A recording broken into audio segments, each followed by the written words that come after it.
Benarkah vitamin C dapat mengobati penyakit batuk dan pilek? Vitamin C memiliki fungsi untuk menjaga sistem kekebalan tubuh. Selain mampu melindungi kulit dari paparan radikal bebas, vitamin C juga dapat menjaga sistem kekebalan tubuh.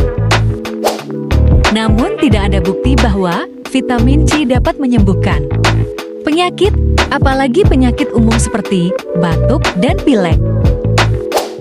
Meski begitu, vitamin C bisa berguna bagi orang-orang yang mengalami periode singkat latihan fisik.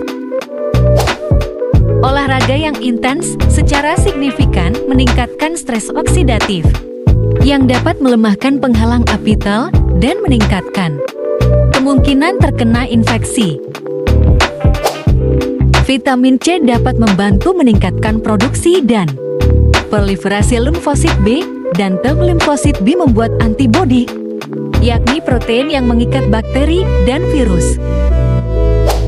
Proses tersebut dapat membantu sistem kekebalan tubuh untuk mengidentifikasi mereka sebagai benda asing. Kemudian, limfosit T berfungsi untuk menghancurkan benda asing yang tidak diinginkan. Dengan kata lain, secara teori, vitamin C seharusnya membantu tubuh mempersingkat durasi dan meringankan gejala flu biasa, tetapi tidak mencegah batuk dan pilek.